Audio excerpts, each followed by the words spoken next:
Okay, first of all, I'm really excited to be here. I love to talk to groups that are outside of my network. I love lacrosse and baseball coaches and field hockey coaches and here with cross country coaches because it makes me think, and I hope I will make you think as well.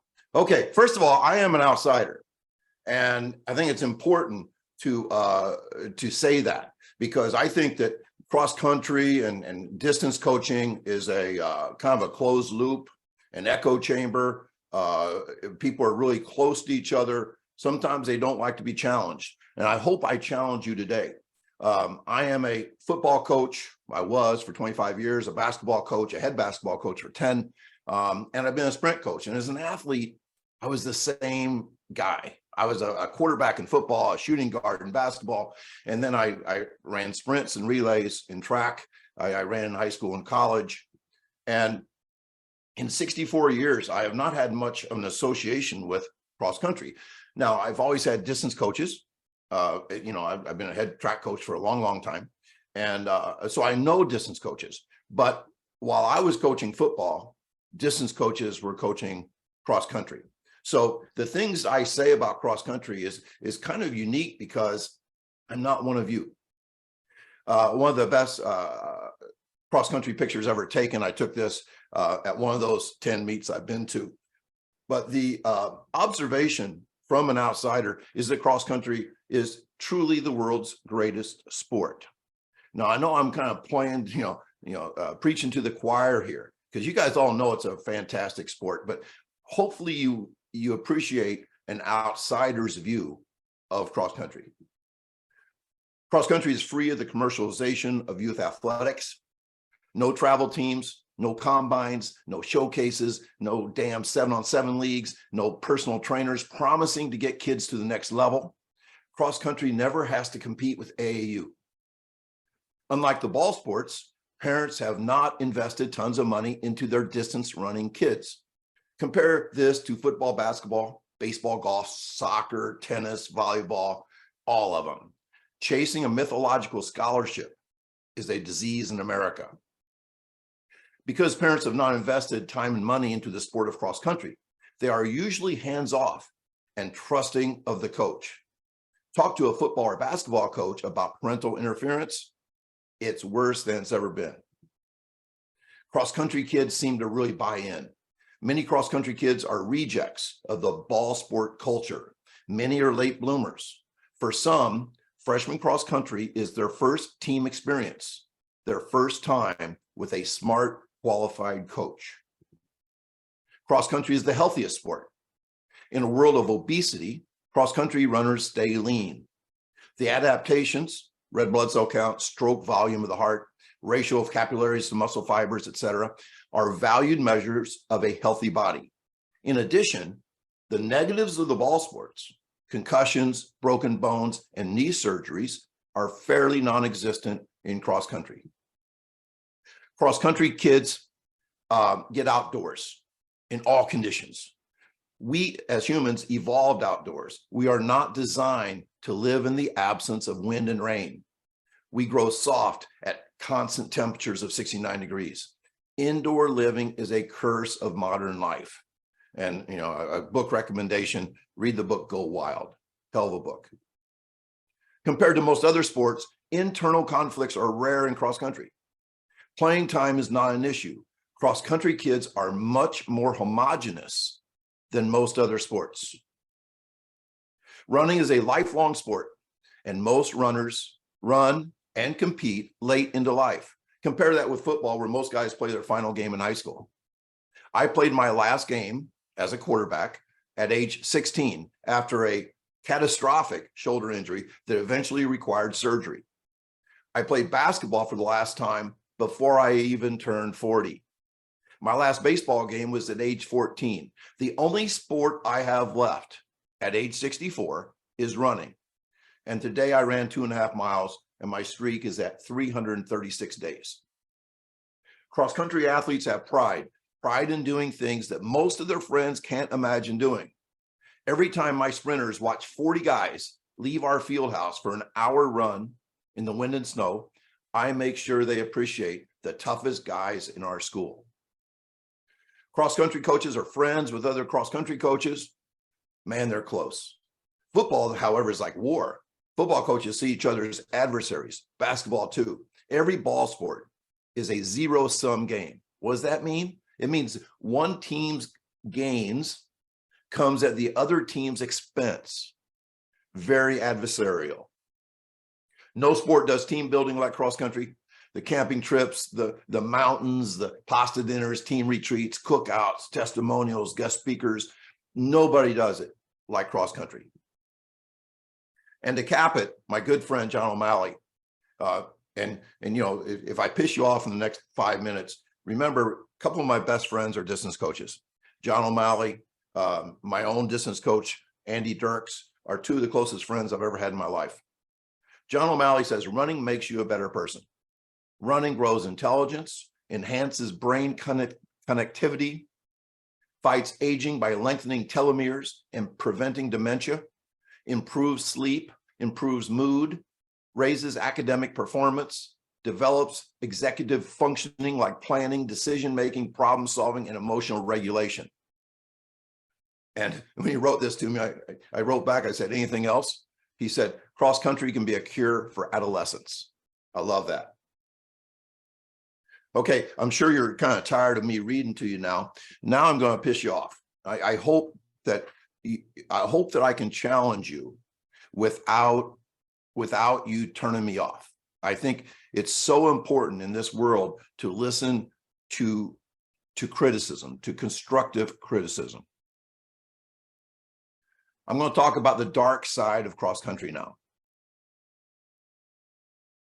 I believe cross-country coaches, not all of you, I'm painting with a broad brush here, cross-country coaches are self-righteous, dogmatic, high-volume conformists who typically have deep-seated anger towards football players, basketball players, and sprinters. And cross-country coaches fiercely defend each other. Cross-country coaches would rather attend a distance night in the spring than a conventional sprint-dominated track meet. What I'm saying is this: distance coaches have a tough time buying in to the spring sport. They have their own sport in the fall, which they really love, and they have all their friends and all that stuff. And then they get mixed into the mix in the spring.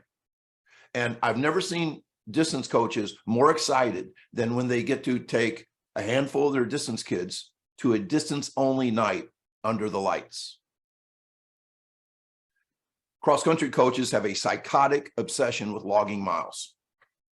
Some of the meanest, nastiest emails and messages, Twitter DMs, things like that I've gotten in my life. And I realize I'm hyperbolic and I stomp on a lot of feet. Some of the worst things have come from distance coaches. When I talk about too much mileage, one coach said Zatopek ran 565 miles in February of 1954 and once ran 6,400s in one workout. I was like, what in the hell are you talking about? But anyway, that's the kind of stuff that I see. Too many cross-country coaches would quit coaching if they couldn't run with their team. John O'Malley calls this the running club effect.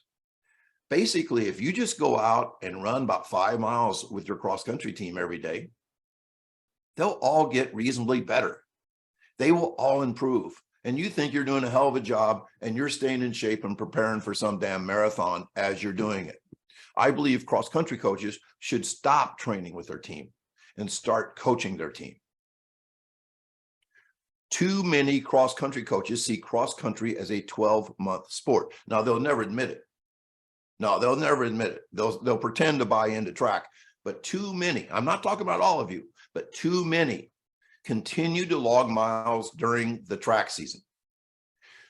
There's also a failure to transition to speed in the spring. And this really bothers me. I have seen distance coaches literally, as they prepare to run a marathon, continue to do 10 or 12-minute runs in the spring, not 12 minutes. I'm talking 10 to 12 mile runs in the spring. A lot of cross-country coaches lecture me with bullshit percentages. When coaches start spouting percentages to me, I turn them off. You know, they say things like, hey, 97% of the 5K is aerobic. So that's where we train. They say that as an argument against speed training. They say 41% of the 400 is aerobic. So we must have aerobic work be the foundation of the 400. In other words, 400 runners need to run cross country and need to run miles in the winter and need to run laps in the spring. And when I think 41%, who's making that stat up? I mean, that's nuts. I believe cross-country coaches live in an echo chamber. Remember I said how homogenous distance guys are? I think that's both good and bad, because if the place you live is surrounded with people that talk like you and act like you, I don't know if you ever get challenged. And that's maybe why I've been asked to speak today. Okay, this is the last one. If you haven't turned me off yet, you will turn me off now. Cross-country coaches nearly ruined track and field. Let me explain why. Cross-country coaches are some of the most dependable people in the world. They get up at 5 in the morning and run 5 miles. They're good family men. They drink a beer at night and then switch to water. They go to bed early. They're probably Eagle Scouts when they're growing up. They probably played in the band. They did all these different things. Whereas, you know, like the average football coach is not that guy. The average sprint coach is not that guy. And so cross-country coaches really interview well. And to a principal, it's like, oh, this guy coaches running in the fall. Let's have him coach running in the spring. Plus, he's a really dependable, good guy, super organized, all that stuff. So cross-country coaches became head track coaches. And what they saw was that sprinters are lazy and they need to run a lot, that everybody can benefit by running a lot. So they ran laps and laps. And then they had a college coach that they could copy, a guy named Clyde Hart, maybe the greatest college coach of all times, was a volume freak, and he had incredible success. I believe it was because of his charisma, not his training program, or maybe it was because of his recruits. If I recruited 3 or 4 46-second quarter milers every year to my university, I might have a university that's been nicknamed 4x4U or 400U or whatever it was. I believe he won 20 4x4 national championships. So he has, you know, good cred, but man, cross-country coaches latched on to his idea about 15 200s and 10 400s and a 2-mile warm up and a 2-mile cool down and all that stuff, because that's where they lived.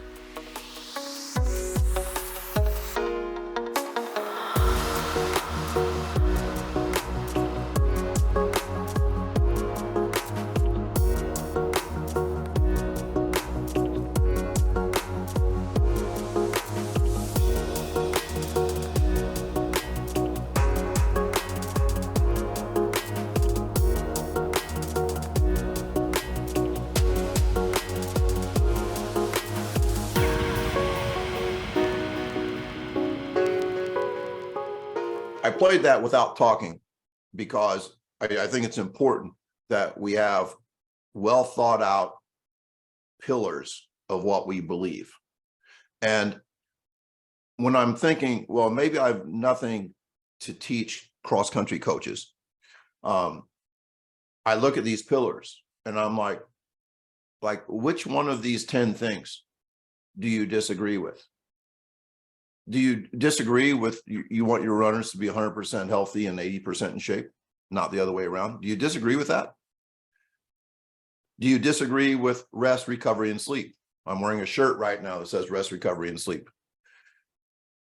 Do you disagree that speed is the tide that lifts all boats? That we cannot run at a speed that we've never accomplished before? Do you disagree with make practice the best part of a kid's day? No, I think that the Feed the Cats mission statement allows me to speak to lacrosse coaches and hockey coaches and football coaches and, of course, cross-country coaches.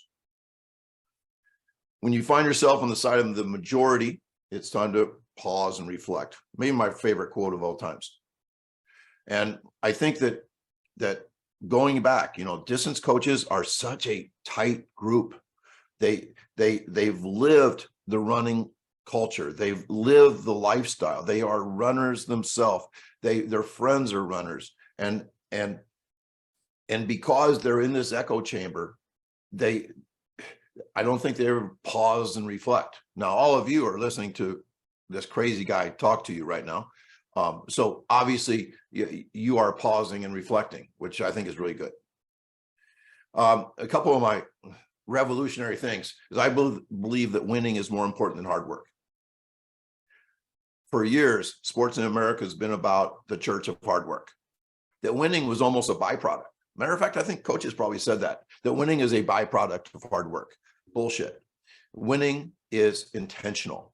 Winning is performance-based training to improve performance. Now, if hard work is all you care about, then you're just screaming for effort all the time. I believe that one of the biggest revolutionary things about Feed the Cats is that we are going to focus on performance, winning, but we're also going to perform in practice.